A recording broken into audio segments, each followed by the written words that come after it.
Are you okay with him moving to the head of the class of the Heisman with those two games? Because he wasn't even in the discussion before those two games. This is a big opportunity for Dylan if he wants to continue to make his case for the Heisman Trophy, and I think he's shown that. What is he, a sixth-tier player who's going to probably end up setting most of the passing marks because he's been around for so long? So why not also throw a Heisman Trophy in the mix? Pharrell Coast to Coast, only on SportsGrid. Anyone that's been to a sporting event, the atmosphere before a game, I think Game Time Decisions has that same exact atmosphere. This is our arena. This is what we do. There is going to be an energy to Game Time Decisions that you will feel night in and night out. The excitement you get when you lock your bets in, when you're figuring out what you want to do, we can zone in on the biggest games each night. I want this to be the place that people come to before the games start so they feel as ready as possible to lock in their cards. We are going to hit every single one of those markets that you need to know about. We're going to go through every single thing, and I've got a great team behind me that's going to help me get the job done. There is not going to be a better place, I promise you, than Game Time Decisions to get that new information, react to it, and be able to then bet accordingly. We will have everything at our disposal, and we will use that to our advantage. I'm Kevin Walsh. Tune into Game Time Decisions from 6 to 8 p.m. Eastern on SportsGrid. Tatum has fixed that hitch. He now shoots it at the top of his jump. His release is really pure. And right now he's shooting it at 49% from three. Now, I'm not saying he's going to shoot at 49% from three for the season. But if he's at 42, 43%, Lord have mercy, look out below. Jason Tatum, right now, my number 6 player in the NBA. Betting above the rim, only on SportsGrid.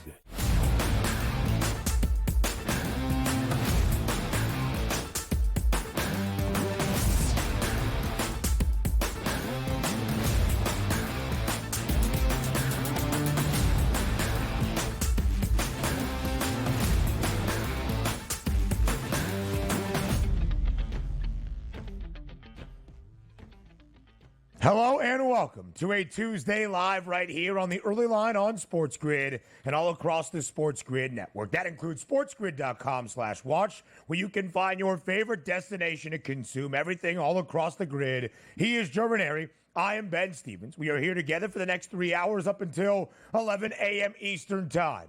It is Election Day in America. Make sure you get out there and vote. It is your civic responsibility. And elsewhere, there is a lot going on in the world of sports on this Tuesday. A recap of the Monday night finale to end out Week 9 and the opening half of this 2024 NFL season. We saw all 30 NBA teams in action around the association on a Monday night. Speaking of hoops, the college basketball season in 2024-25 now underway. 356 men's and women's D1 college basketball games yesterday to start a new season. And tonight we get the first college football playoff rankings. How the selection committee is viewing all the action this year in college football for the first time in the 12-team era. A loaded Tuesday here on the early line on SportsGrid.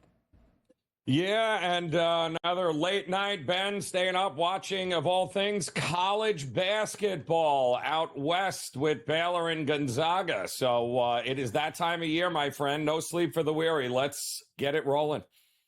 A top 10 tilt where one team looked like a national championship contender and the other just getting its sea legs on opening night. Donnie Rightside was even up late night, Joe, watching that game out in Spokane. Happy it tipped at 11:30 p.m. Eastern time. Why? Because Monday Night Football was that big-time lead-in. And that was even extended by a few minutes into an extra session in OT. The Chiefs remain perfect and undefeated, now at 8-0, winning 30-24 with a walk-off Kareem Hunt touchdown about 6 minutes in to that overtime session. KC victorious 30-24. Tampa, though, does cover as a 9.5-point road underdog. A total of 45 and hook does sky over in overtime. It was Baker Mayfield leading a Tampa Bay drive more than 70 yards down the field to tie it, 1-yard touchdown pass to Ryan Miller to equalize at 24 all near the end of regulation. Todd Bowles decides to kick the extra point, that will be debated after the Bucks come out on the losing end and Kansas City remains undefeated. Yeah, I mean, give Tampa Bay credit and Baker Mayfield for hanging around in this game. 10 plays and a 71-yard drive in the final 2 minutes in order to be able to even get it to overtime. Ben, was pretty impressive, but ultimately, when you have a chance to stick a dagger in the beast, you go ahead and do that. You don't allow them to get up off the mat and beat you, which is exactly what Tampa did. A big night for Patrick Mahomes, throwing for nearly 300 yards and 3 touchdowns, avoided an injury scare on a non-contact play, throwing his second touchdown of the game to Samaje Perine to tie it in the fourth and final quarter. Downplayed the ankle or the knee injury after the game. KC remains perfect now at 8-0, the only unbeaten team left in the NFL after the opening half of this season. But big injury news yesterday, Joe, as we are about to embark on week number 10 in the start of the second half. It was a dismal first 8 games for the Dallas Cowboys, just 3-5, 2 games below 500. You add the injury to the insult of Sunday's loss in Atlanta. The Cowboys fear that Dak Prescott is going to miss multiple weeks with a hamstring injury he suffered against the Falcons. Yeah, and if I'm Dallas at this point, sit everybody. There's no reason to bring back Micah Parsons. There's no reason to put CeeDee Lamb in harm's way anymore. Just sit everybody, see what kind of talent you got on this team, play out the schedule, and then retire. Jerry Jones has that. Sounds like a winning combination to me here, Ben. Could not be happier for Cowboy Nation. Boys in the back, you do realize that was Indianapolis anyway. For Dallas, the Cowboys struggling right now and probably without their quarterback for at least a few weeks. The conversation with the boys is whether to put Dak Prescott on injured reserve. Either way, now we go to the opening night of college basketball. A top 10 tilt in Spokane between Gonzaga and Baylor. The 6th-ranked Zags, the number 8 Bears, and those 6th-ranked Gonzaga Bulldogs. Oh, boy, do they look like a top 10 team. Absolutely blowing out Baylor, 101-63. All of the continuity back for Mark Few. You saw it on display last night. Baylor still some things to figure out. Gonzaga, Joe, easily covers as a 5.5-point favorite. Total of 156 and a hook does go over. I don't know. It just not a great situation for Baylor with all that.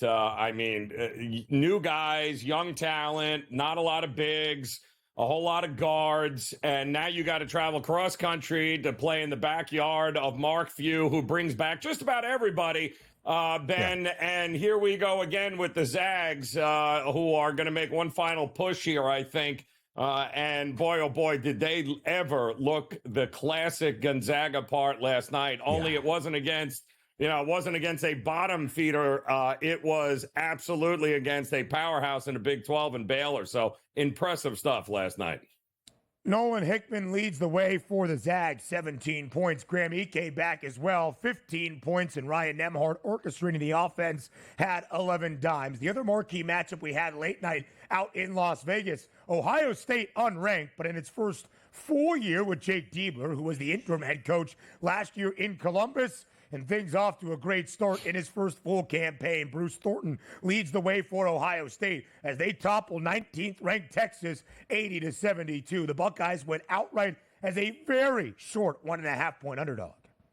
Yeah, and by the way, I mean, they never tried. It was basically wire to wire, Ben.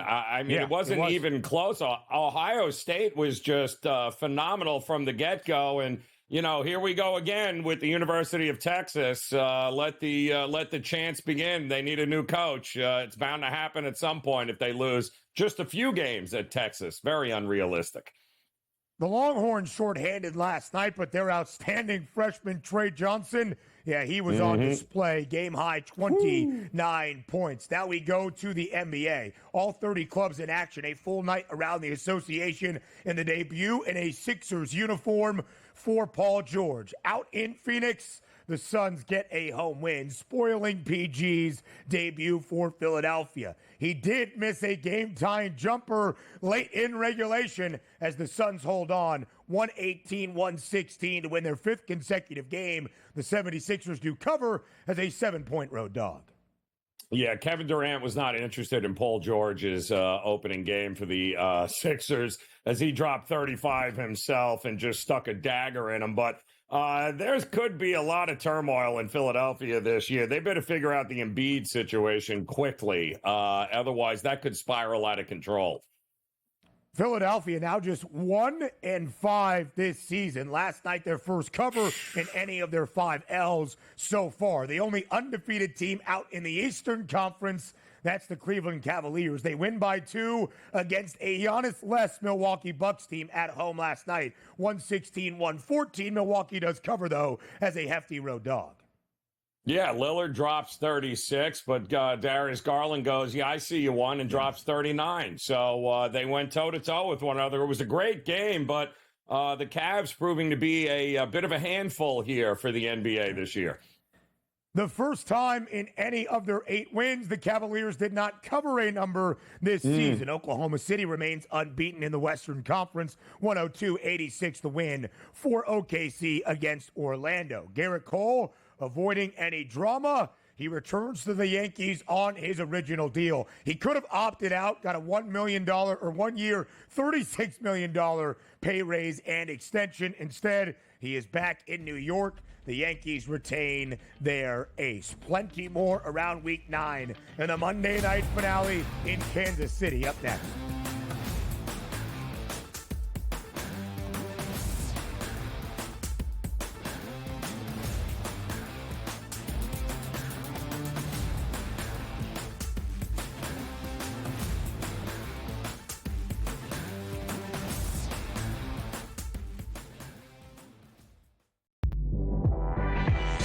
Did they talk about the play they ran at the end of the game when it was the worst player screen I've ever seen in the history of basketball? No. See, here's what you got to do, Sherwood. I respect you. You're fantastic. But damn it, don't blame the officials. When you have a game like that close, there's about 100 or 1,000 different things you could have done differently that could have won you the game. Betting above the rim. Only on SportsGrid. Right here with you on Pro Football Today on SportsGrid. Odds in motion, trying to see what lines have moved throughout the week. Never felt more comfortable in this set than I do for this year. I am ready. I'm just getting angry. The hot takes are going to be here all long, people. What in the world is going on in Miami, Dom? It's not particularly anything to shy away from just because many people are on top of it. Hot take, hot take. I think this line is asking you once again to take New Orleans. Pro Football Today. Only on SportsGrid. Anyone that's been to a sporting event, the atmosphere before a game, I think Game Time Decisions has that same exact atmosphere. This is our arena. This is what we do. There is going to be an energy to Game Time Decisions that you will feel night in and night out. The excitement you get when you lock your bets in, when you're figuring out what you want to do, we can zone in on the biggest games each night. I want this to be the place that people come to before the games start so they feel as ready as possible to lock in their cards. We are going to hit every single one of those markets that you need to know about. We're going to go through every single thing, and I've got a great team behind me that's going to help me get the job done. There is not going to be a better place, I promise you, than Game Time Decisions to get that new information, react to it, and be able to then bet accordingly. We will have everything at our disposal, and we will use that to our advantage. I'm Kevin Walsh. Tune into Game Time Decisions from 6 to 8 p.m. Eastern on SportsGrid.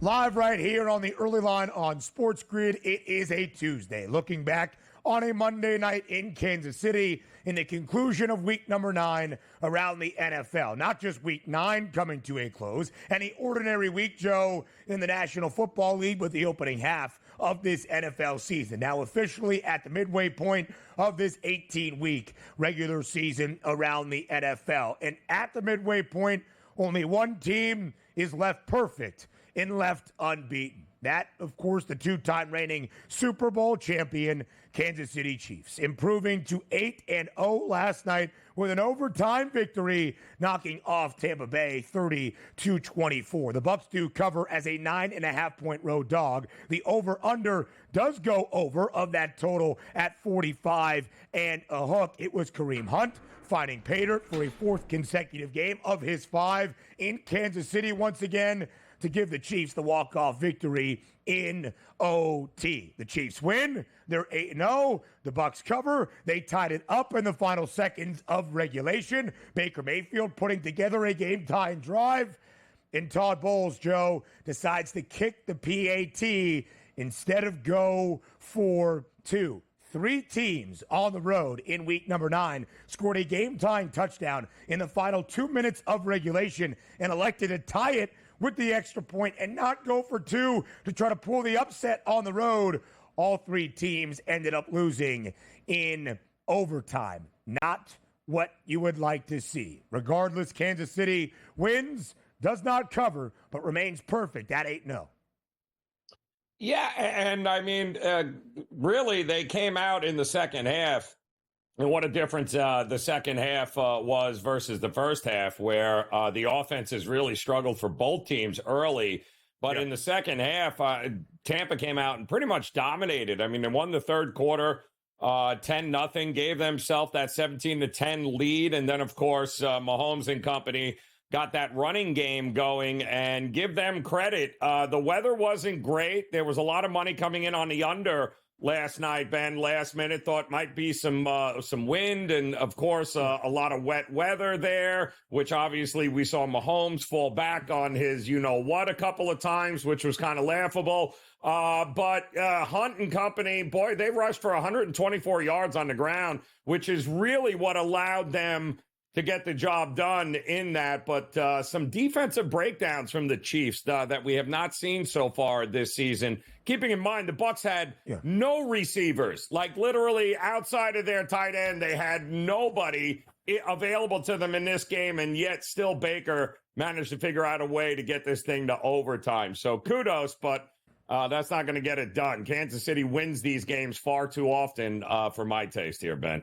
The Chiefs went on a lengthy scoring drive in that fourth quarter, 8.5 minutes. It led to Mahomes' third touchdown pass of the night, to DeAndre Hopkins, who had a huge game in his second wearing a Chiefs uniform. He also responded from an injury early in the fourth quarter. The Chiefs have not been a great third quarter team this year. Non-contact injury. Mahomes went down to the ground, looked like he hyperextended his knee. The Chiefs said it was an ankle injury, had to be helped to the sideline, but he returned to the game, so avoiding an injury scare that Mahomes downplayed after the victory for Kansas City. And Joe, you're right. You thought at the end of the game, with Baker Mayfield and the Bucs getting the football back and needing to drive more than 70 yards in about 2 minutes to end regulation, that's where the Chiefs would shine. A defense that was getting after Baker all night, shorthanded in the receiving core. No Jalen McMillan, even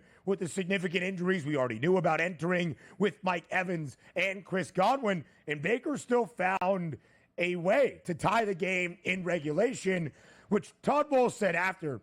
They were playing great. They had their opportunity. It's why he did not go 4-2. I disagree with the call. It ends in a loss for Tampa Bay, who now has covered in one of its last 4 games as an underdog, 3-3 ATS as a dog this year, but has fallen, Joe, now to a game below 500 at 4-5 this season. Not where the Buccaneers expected to be after a strong start in winning the NFC South for 3 consecutive years. But a lot of focus, of course, on the Chiefs. They walk it off. Kareem Hunt finds Pater for a 4th consecutive game, 5 total touchdowns in the last 4. He also rushes for more than 100 yards. Patrick Mahomes, his best game of the year, 291 yards. Did not throw an INT for the first time in any of the 8 games for Kansas City. 3 touchdown passes. Travis Kelce, 14 grabs, 100 yards. And DeAndre Hopkins, in his second game with Kansas City,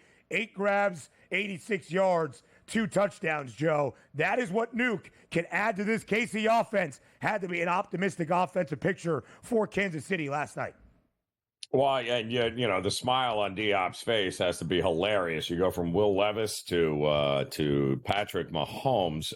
Pretty funny. But some great catches at some big moments, and it's quite obvious that Patrick Mahomes, when it matters the most, he was looking for him, and he found him on a number of shots, and Travis Kelce as well. And listen, it's the same old, right? For Kansas City, they win these close games. They don't necessarily cover the big spreads. But when you have them on the ropes, and let this, be a shout out to the rest of the NFL, Todd Bowles, when you have a chance to put the dagger in, put the dagger in. Like, it's the Kansas City Chiefs. How many more times do we have to watch them win these one-score games late at home? You had a chance to do it, and you gave it up, and you never got a chance to do it again, unfortunately. Joe, when you look at Kansas City, again, they are the only remaining undefeated team in the NFL. They have covered in 5 of their 8 victories. All 5 of those covers have come as a 6.5-point favorite or shorter. In fact, KC has been a 6.5-point favorite now 4 times this season. They are just 1-3 against the spread. So all 3 of their non-covers in their 8 wins when they have been expected to blow out a football team. This Chiefs team has not done that this year necessarily, at least in large part. You look at all of their wins this season, 5 or 6 of the 8 rather, by just a single score. Kansas City hasn't looked overly impressive. Who cares about impressive? They are perfect, undefeated, 8-0, and they've won 2 Lombardi trophies in back-to-back seasons. We'll talk about KC's outlook the remainder of the way next.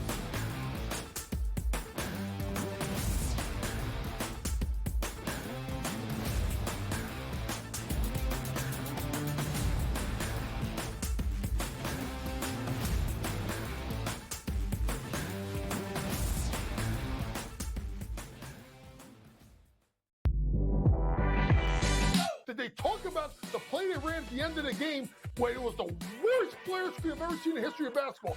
No. So here's what you got to do, Sherwood. I respect you. You're fantastic. But damn it, don't blame the officials. When you have a game like that close, there's about 100 or 1,000 different things you could have done differently that could have won you the game. Betting above the rim. Only on SportsGrid. Right here with you on Pro Football Today on SportsGrid. Odds in motion, trying to see what lines have moved throughout the week. Never felt more comfortable in this set than I do for this year. I'm ready. I'm just getting angry. The hot takes are going to be here all long, people. What in the world is going on in Miami, Dom? It's not particularly anything to shy away from just because many people are on top of it. Hot take, hot take. I think this line is asking you once again to take New Orleans. Pro Football Today, only on SportsGrid. Anyone that's been to a sporting event, the atmosphere before a game, I think Game Time Decisions has that same exact atmosphere. This is our arena. This is what we do. There is going to be an energy to Game Time Decisions that you will feel night in and night out. The excitement you get when you lock your bets in, when you're figuring out what you want to do, we can zone in on the biggest games each night. I want this to be the place that people come to before the games start so they feel as ready as possible to lock in their cards. We are going to hit every single one of those markets that you need to know about. We're going to go through every single thing, and I've got a great team behind me that's going to help me get the job done. There is not going to be a better place, I promise you, than Game Time Decisions to get that new information, react to it, and be able to then bet accordingly. We will have everything at our disposal, and we will use that to our advantage. I'm Kevin Walsh. Tune into Game Time Decisions from 6 to 8 p.m. Eastern on SportsGrid.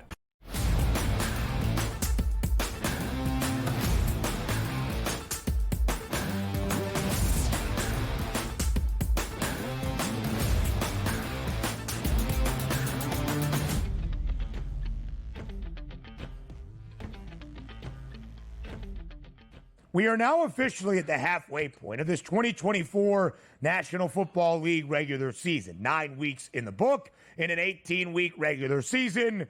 we've got 9 more to come. For the Chiefs, they've only played 8 games, less than half of their 17 technically. But at this midway point, Joe Ranieri, there is only one undefeated team left. It's Kansas City. The Chiefs entered this year 2 consecutive Super Bowl championships, looking to make history. No team in the history of the NFL has ever won 3 consecutive Lombardi trophies, let alone played in 3 consecutive Super Bowls. And the Chiefs, at the midway point, continue to be exactly on track. They are 8-0, Joe. But at times throughout this year, they have not looked overly impressive. Whether it was sloppy play out of Patrick Mahomes, 9 interceptions entering last night, a pick thrown in every game, or just the offense being stagnant with a tremendous amount of offensive woes and injuries as well. Rashee Rice, Hollywood Brown out for the remainder of this year. Isaiah Pacheco missing a significant amount of time, but maybe some glimmer of optimism with him expected to return by the end of November, early December. It was the defense to lead the way. Well, KC's defense struggled last night. It was a vintage Patrick Mahomes game, throwing for nearly 300 and 3 touchdowns. Joe, I present all of those point of views to pretty much ask, Kansas City is the only undefeated team. They're the favorites to win the AFC and a Super Bowl, deservedly so and correctly so, in my opinion. Do they look like the best team in the NFL, though, as of this moment? Well, I mean, they've had a couple of double-digit wins. They've had a bunch of one-score games. But, you know, when you have Patrick Mahomes and Andy Reid and company who have been there and done that before, it's very difficult to finish this team off because they know how to win those close games here, Ben, and that is a huge factor. Listen, we saw it for how many, 2 decades with Tom Brady and the Patriots. It was the same thing. You knew when they got the ball back at the end of the game with a chance to win it, they're going to do it. And until somebody comes along and looking at their schedule, they got Denver coming up on Saturday in a short week. Then they've got Buffalo the following week, but then Carolina, Vegas, the Chargers, Cleveland, Houston, Pittsburgh, Denver. I mean, there is a chance, man, an outside chance, but I don't see how they're going to be a dog in any of those games. Am I missing something here? I mean, they should be a favorite in all of them except for maybe Buffalo. They have to go to Orchard Park in 2 weeks. More than likely, Joe, if they are not the favorite in that game, it's going to be around a pick'em price. Early projected lines have KC as a point and a half favorite right now. The other shortest number, which doesn't seem to make a ton of sense either, is against Cleveland on the road as only a 2.5 point favorite. In every other game of their 9, Kansas City projected right now from where we stand here at the halfway point is laying at least 4 points or greater. And it's why you see that number at plus 850 for Kansas City to remain undefeated the entirety of the year. 17 games, 17 wins. That is unheard of in the NFL. Of course, we've only played 17 games now for 3 full seasons, and yet we have never seen a team be perfect. But what we know about the Chiefs, Joe, as we focus here on Kansas City, they have played in 6 consecutive AFC championship games every year that Patrick Mahomes has been the starting quarterback. In 5 of the 6, every year up until 2023, KC won at least 12 games. They had home field advantage. They hosted that AFC title matchup. Last year, the first year they were ever booked as a dog or had to go on the road, and yet they did it. And that's kind of the thought, I would say now, Joe, on the Chiefs. It was almost the overwhelming thought entering this year. And somebody knocks Kansas City, until somebody knocks Kansas City from its perch, you almost have to expect the Chiefs to be back there. They just find ways to win, even if it's not overwhelmingly impressive at this moment.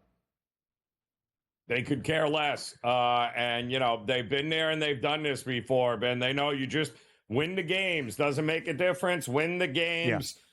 You know, if I'm looking at it, I would rather them lose a couple of these games earlier in the season than because at some point, you know, regression is coming. They're not going to just win every 1-score game this year. So it's a little concerning if I'm a Kansas City backer thinking they can run this table. For the Buccaneers, meanwhile, after a 4-2 start, they have now dropped 3 in a row. Tampa has gone over in 6 consecutive games. The defense allowing 27 plus in all of the most recent 6 games or 5 games for Tampa Bay. I thought we had their outlook board. I guess we do not. Oh, there it is for the Buccaneers. We'll go around the headlines around the National Football League up next.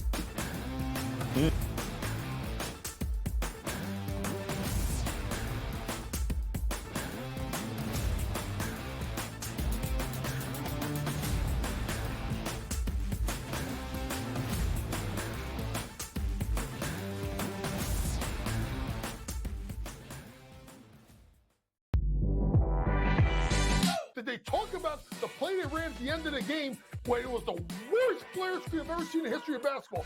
No. See, here's what you got to do, Sherwood. I respect you. You're fantastic. But damn it, don't blame the officials. When you have a game like that close, there's about 100 or 1,000 different things you could have done differently that could have won you the game. Betting above the rim.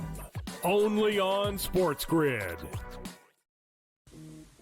Right here with you on Pro Football Today on SportsGrid. Odds in motion, trying to see what lines have moved throughout the week. Never felt more comfortable in this set than I do for this year. Brady, I'm just getting angry. The hot takes are going to be here all long, people. What in the world is going on in Miami, Dom? It's not particularly anything to shy away from just because many people are on top of it. Hot take, hot take. I think this line is asking you once again to take New Orleans. Pro Football Today. Only on SportsGrid. Anyone that's been to a sporting event, the atmosphere before a game, I think Game Time Decisions has that same exact atmosphere. This is our arena. This is what we do. There is going to be an energy to Game Time Decisions that you will feel night in and night out. The excitement you get when you lock your bets in, when you're figuring out what you want to do, we can zone in on the biggest games each night. I want this to be the place that people come to before the games start so they feel as ready as possible to lock in their cards. We are going to hit every single one of those markets that you need to know about. We're going to go through every single thing, and I've got a great team behind me that's going to help me get the job done. There is not going to be a better place, I promise you, than Game Time Decisions to get that new information, react to it, and be able to then bet accordingly. We will have everything at our disposal, and we will use that to our advantage. I'm Kevin Walsh. Tune into Game Time Decisions from 6 to 8 p.m. Eastern on SportsGrid.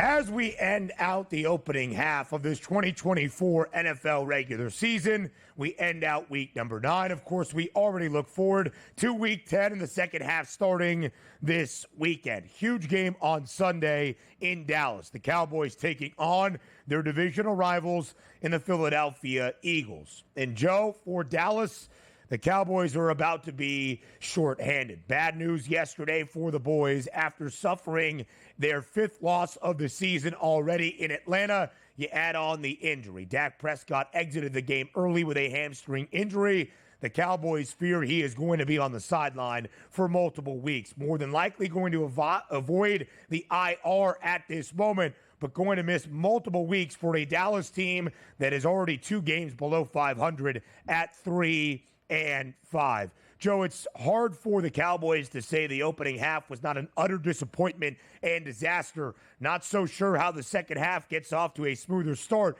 if Cooper Rush is going to be under center and not Dak Prescott. Well, I got 2 words. Trey Lance. Why is he on the roster if you're not going to see what the kid has and whether or not? I mean, this is the perfect opportunity, right, to throw him in there and see exactly what you've got, because if he could be the future, if he's going to be worth it, well, now's the time to figure it out, Cowboys. I mean, I don't know that I'd be rushing anybody else back who's injured either at this point, because let's face it here, the season is slowly, if not this week with another loss, certainly next week. What are they playing for besides draft picks here, Ben?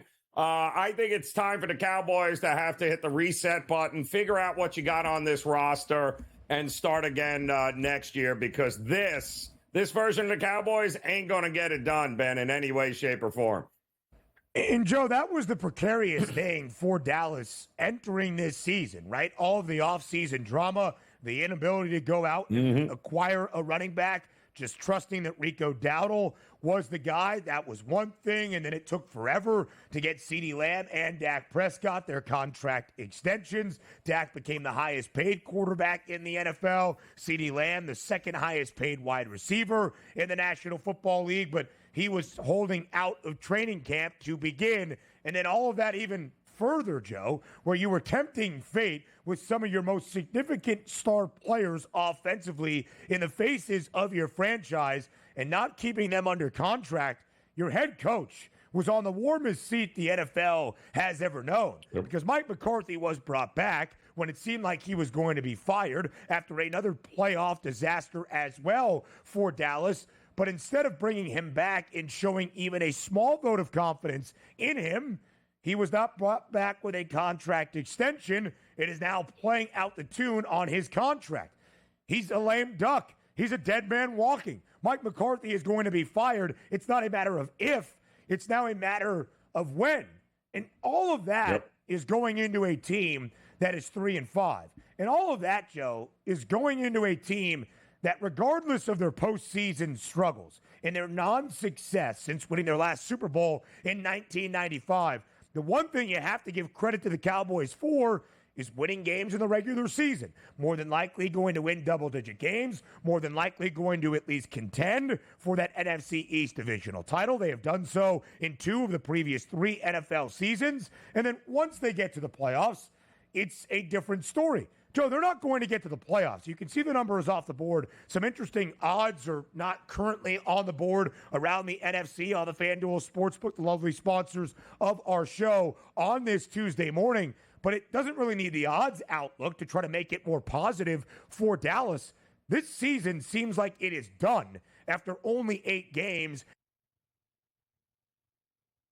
Yeah, well, and I'll tell you this here, Ben, if you read lips, which a lot of people did, I think you could even hear it with Dak Prescott on the sideline in that game. And I think he said exactly what everybody was thinking. When your quarterback is mouthing it, Ben, and telling everyone that listen to the quarterback. Dak Prescott nailed it there. You don't have to be a big lip reader to know what he was saying. And what he was telling you is this is not a very good Dallas team. And here we are, but entering week 10. And that's what he's saying and mouthing to himself on the sideline. That tells you everything you need to know about the state of the Cowboys. And he is going to be on the sideline for many more weeks, it does appear. There is some good news for Dallas. CeeDee Lamb injured his shoulder on Sunday in Atlanta. Return to the game, expected to be fine moving forward. The Cowboys have been atrocious defensively. They're the second worst scoring defense in the NFL under Mike Zimmer, who has lost his fastball calling defensive schemes in a big way. Dallas allowing more than 28 points per game, but they are expected to get some help back up front. Micah Parsons is thought of as returning to action this week for the Cowboys. The not good news, and where the odds still remain on the FanDuel Sportsbook, Dallas a full touchdown underdog this week, Joe, at home against Philadelphia. It is a divisional game. We know there is bad blood in the rivalry component, but it makes sense to see the Eagles as a touchdown favorite against the Cowboys. And oh, by the way, we give Dallas the benefit of the doubt in a couple of spots, right? Win games, at least see the postseason. We also used to give them the benefit of the doubt for winning games at home. Enter 2024 on a 16-game home regular season win streak. They have lost all 3 of their games so far at the Star this season. Again, we're pretty much beating the same drum here. This season is over for the Cowboys. It's not going to get any easier to start the second half in week number 10. No, it's not. But I mean, maybe the only saving grace is this is not the same Eagles team of the last couple of years either. They're a little bit worrisome as well. So listen, the Cowboys, if they're going to be competitive, they need to figure out, A, the quarterback spot, B, they have to figure out a way to get Parsons and everyone back on the defensive side and stop the run. If they can't stop the run against Philadelphia, Ben, it's going to be an absolute bloodbath, and we all know it. So if you're really not throwing a towel in, Cowboys, you really need to figure out how to get Parsons and company to stop the run on that side of the ball. Otherwise, Philadelphia will beat you by 40. Yeah, good luck for that, Joe. Third worst rushing defense in the NFL, allowing nearly a $148 on the ground. And here comes Saquon Barkley that can leap over defenders even with his back toward said defender. Again, all of these things a recipe for a disaster in Dallas on Sunday. So knowing that, the game will be close well into the fourth quarter. And again, if the thought is, all right, this season is already done, shut it down for Dallas, Mike McCarthy is gone, coaching staff needs to be replaced, you thought maybe that you could also be building things back with a new quarterback. No, Dak got paid the most money we have ever seen of anybody in the NFL. CeeDee Lamb is there. And for Jerry Jones, who has made some peculiar choices the last few off seasons, he now has to do all this once again to make sure that he can sign Micah Parsons to potentially the richest deal a defensive player has ever made in the history of the NFL. Also, to add on to the chaos of this Tuesday, as we know it in the sports landscape, it is also trade deadline day in the NFL. What was rumored is now official, or at least about to be official. Zadarius Smith has been traded from Cleveland, the edge rusher, to Detroit. The Lions adding on to that defensive front, Joe, in replacement of Aiden Hutchinson. So the best team in the NFC, and maybe the best team in the NFL, just got even better. Yeah, and listen, I mean, it didn't cost a lot, right? A couple of pick swaps there coming up, and they get a very solidified pass rusher here that they desperately need. You're never going to replace Hutchinson. We know that. But that kind of experience on that side of ball with those other pieces, I think that's about as good as you could hope for if you're Detroit. No doubt about it. And they were pretty good on Sunday in Green Bay. And they've got the best scoring offense in the NFL and the most efficient passer in the National Football League right now in Jared Goff. We'll talk more NFL news and notes in our second hour. But up next, it's time to look back on the opening night of this 2024-25 college basketball season. College Hoops is back next.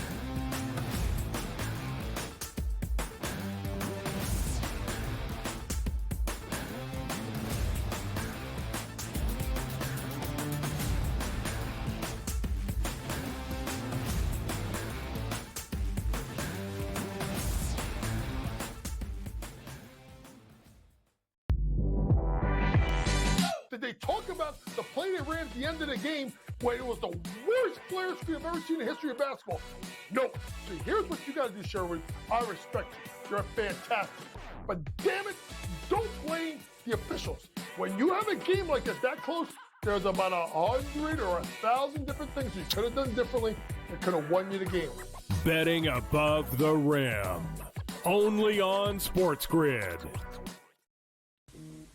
Right here with you on Pro Football Today on SportsGrid. Odds in motion, trying to see what lines have moved throughout the week. Never felt more comfortable in this set than I do for this year. Brady, I'm just getting angry. The hot takes are going to be here all long, people. What in the world is going on in Miami, Dom? It's not particularly anything to shy away from just because many people are on top of it. Hot take, hot take. I think this line is asking you once again to take New Orleans. Pro Football Today, only on SportsGrid. Anyone that's been to a sporting event, the atmosphere before a game, I think Game Time Decisions has that same exact atmosphere. This is our arena. This is what we do. There is going to be an energy to Game Time Decisions that you will feel night in and night out. The excitement you get when you lock your bets in, when you're figuring out what you want to do, we can zone in on the biggest games each night. I want this to be the place that people come to before the games start so they feel as ready as possible to lock in their cards. We are going to hit every single one of those markets that you need to know about. We're going to go through every single thing, and I've got a great team behind me that's going to help me get the job done. There is not going to be a better place, I promise you, than Game Time Decisions to get that new information, react to it, and be able to then bet accordingly. We will have everything at our disposal, and we will use that to our advantage. I'm Kevin Walsh. Tune into Game Time Decisions from 6 to 8 p.m. Eastern on SportsGrid.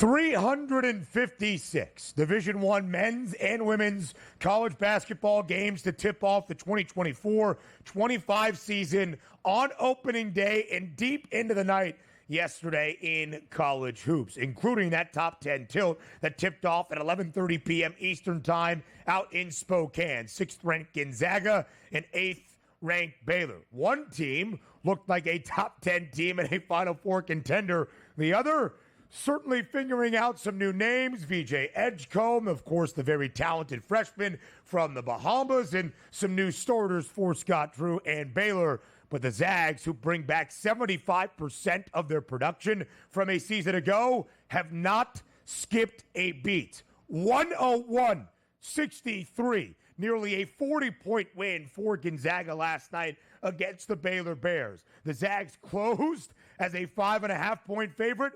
An opening statement, indeed, a total of 156.5 does go over. Again, Joe, in today's era of college athletics, but certainly in college basketball, with now 364 Division I men's college basketball teams, with all of the movement in the transfer portal and NIL, consistency, congruency, year over year, is going to pay dividends, especially immediately to start a season. And so with the Zags returning all of their key and important players, Ryan Nembhard orchestrating the offense, 11 dimes, Nolan Hickman back once again, Graham Ike back once again, Hickman leading the way with 17 points last night, Ike in double figures as well. Khalif Battle, one of the few transfers Gonzaga has from Temple, also finding double digits in that starting five. It looked great for Mark Few and company last night. Maybe not his son Josh Few, who got posterized in the closing minutes of a blowout by VJ Edgecombe. But outside of that, a sensational start for Gonzaga last night, winning by 38.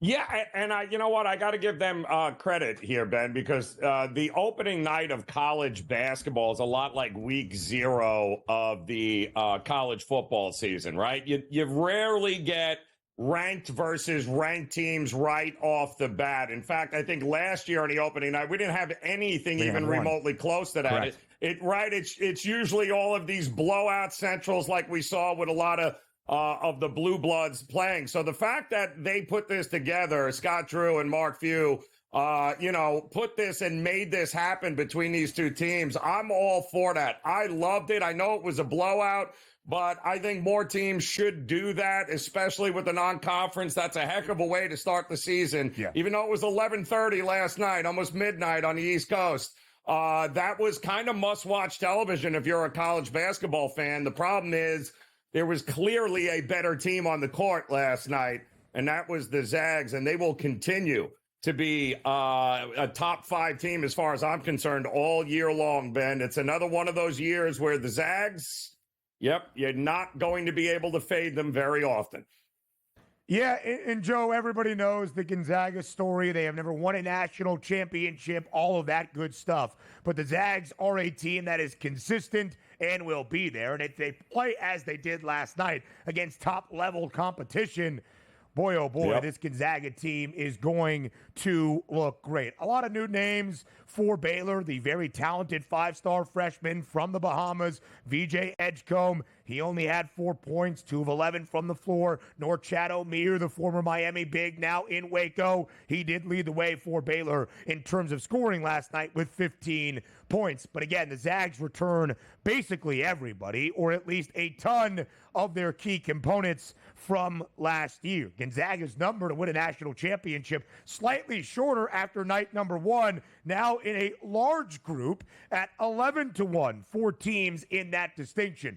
Duke looked great last night against Maine. If you don't know the name Con Knipple, you better know it now. Cooper Flagg is going to get the notoriety. And Cooper against his home state team in Maine, where his brother Ace plays for the Bears in Durham last night, looked really solid. Con Knipple was scorched earth to start the game. So Duke off to a great start, a very talented group of freshmen. 5 of the top 18 recruits in the 2024 class play for John Shire. They've got some veterans mixed in to the fold as well. Joe, everybody that we see here basically in those top 10 prices to win a national championship rolled on opening night if they were in action. No major upsets. The only major upset that we did see, how about Johnny Dawkins in Central Florida at home taking on 13th ranked Texas A&M?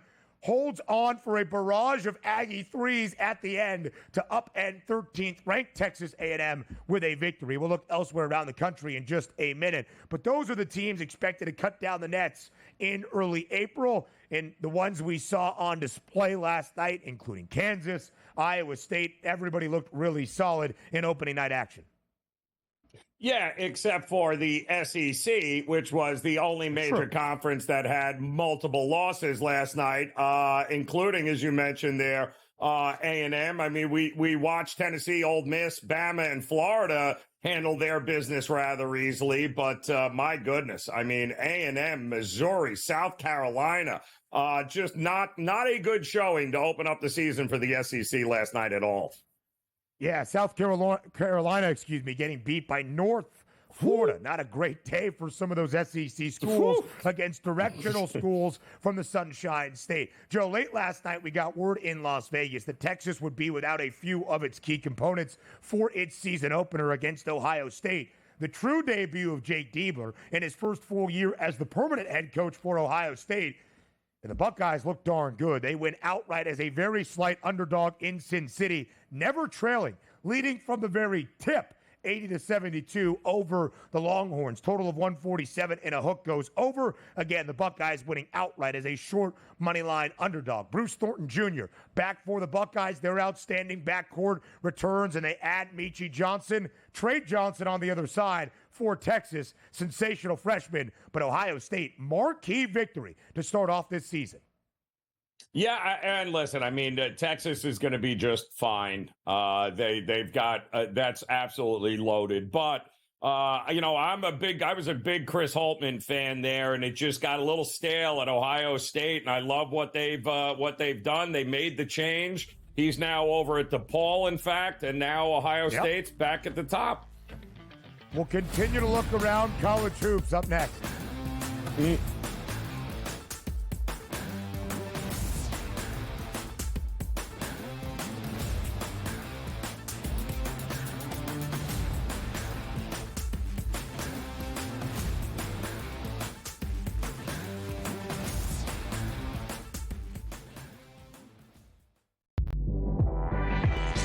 Did they talk about the play they ran at the end of the game when it was the worst player screen I've ever seen in the history of basketball?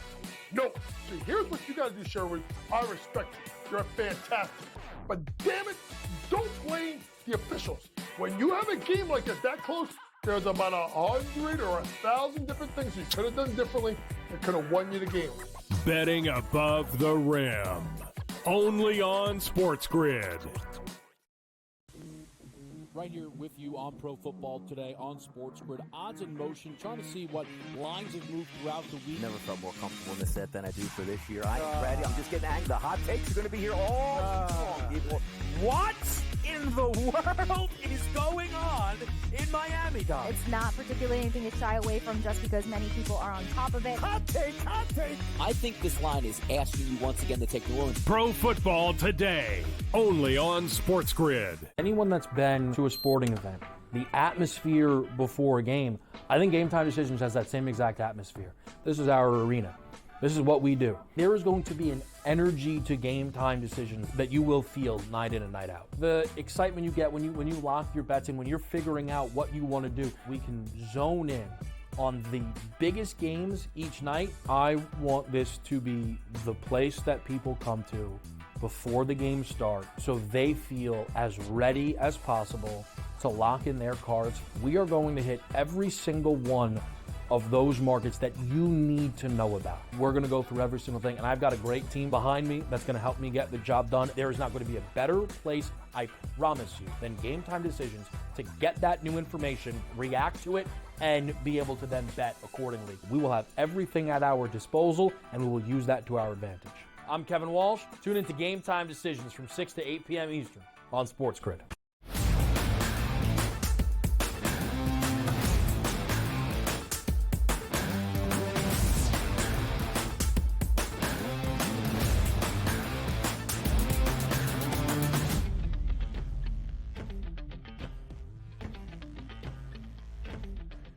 We looked through the entire opening night of this 2024-25 college basketball campaign. Joe, last night, the start of a new era in Durham. It is year number 3 for John Shire. And, of course, it is the Duke Blue Devils with a sensational freshman class led by the presumed number 1 overall pick in the 2025 NBA draft, Cooper Flagg, against his home state team in the University of Maine. And Duke was a 31.5-point home favorite inside Cameron Indoor. They cover that number, winning by 34, 96-62. We'll show you the numbers for Cooper Flagg. He was great. So was his freshman teammate, Con Knippel. This team is going to be sensational all year long. We'll talk about, can freshmen win it when the stage is most significant in March when we reach that stage. But throughout the regular season, certainly here in the non-conference, Duke is going to put on a show. They did that last night. As you see the total of 137.5, it barely goes, or it goes over in a large way as well. Duke, a big victory at home to open up the season last night. I mean, 18 points, 7 boards, 5 assists. Not a bad opening game for Cooper Flagg and Duke. But Knippel, you talked about it.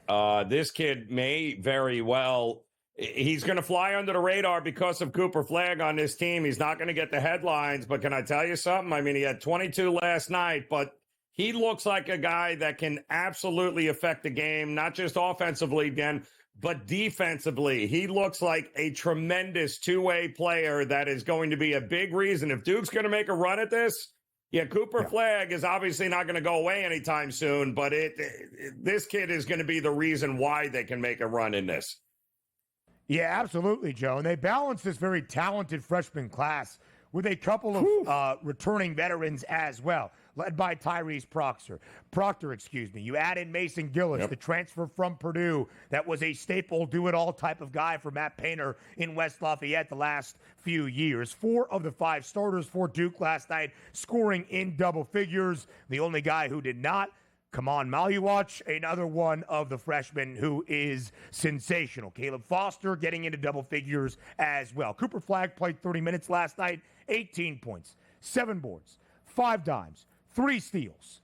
That's how good he was against his home state team and his brother Ace on the other side. Joe, we did update the Wooden Award odds to reflect that Cooper Flagg is included, at least in the state of New Jersey. There was a few distinctions where he was not, maybe based on the fact that he is only 17 years old. But Cooper Flagg enters the year as the favorite to win the Wooden Award at plus 430, a short price that feels deserved. Yet he was not the leading scorer for Duke last night. Again, that was Con Knippel, who hit 3 threes very early on in the game.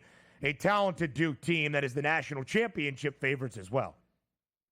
Yeah, I mean, what's old is what's new again here, and Duke seems to have put together quite the recruiting class here and quite the team. I mean, listen, he may not be the leading scorer, Cooper Flagg, but he will be the leading headline getter of this team. No matter what, it's going to be Cooper Flagg's team, and that is why the odds are well within range of what they should be for the Wooden Award. So let's look elsewhere around college basketball. Last night, as we said, the first upset of the year in a large way. UCF beating Texas A&M, ranked 13th in the country, 64-61 on its home floor. Kansas enters the year ranked atop the land for a second consecutive season. They beat Howard by 30, 87-57. Alabama is going to score a ton of points. Mark Sears, the second best price to win the Wooden Award. He is that point guard for Nate Oates and this Crimson Tide team. Alabama ranked the highest it has ever been in a preseason poll in its men's basketball program's history, 110-54. UNC dispatching Elon. That game only decided by 14. Santa Clara and St. Louis. The reason we highlight that, a guy that captivated the nation last year in college basketball, Robbie Avila, who transferred, of course, from Indiana State following his head coach, Josh Schertz, over to SLU. He was injured late in the game, and Santa Clara, good mid-major, won that basketball game as well. Yeah, and that last one there, year 2 of the Will Wade era, not great start there with McNeese State as they lost to the Jackrabbits of South Dakota. Don't forget, that team went 30-4 last year, Ben, with Will Wade, McNeese State. What a difference a year makes. Intriguing line, too, Joe. It was only 10.5 in favor of McNeese, by the way. And I was like, whoa, I feel like they should be a stronger favorite against the Jackrabbits. We know South Dakota State is a solid basketball program. They win outright. Hour 2 is up next.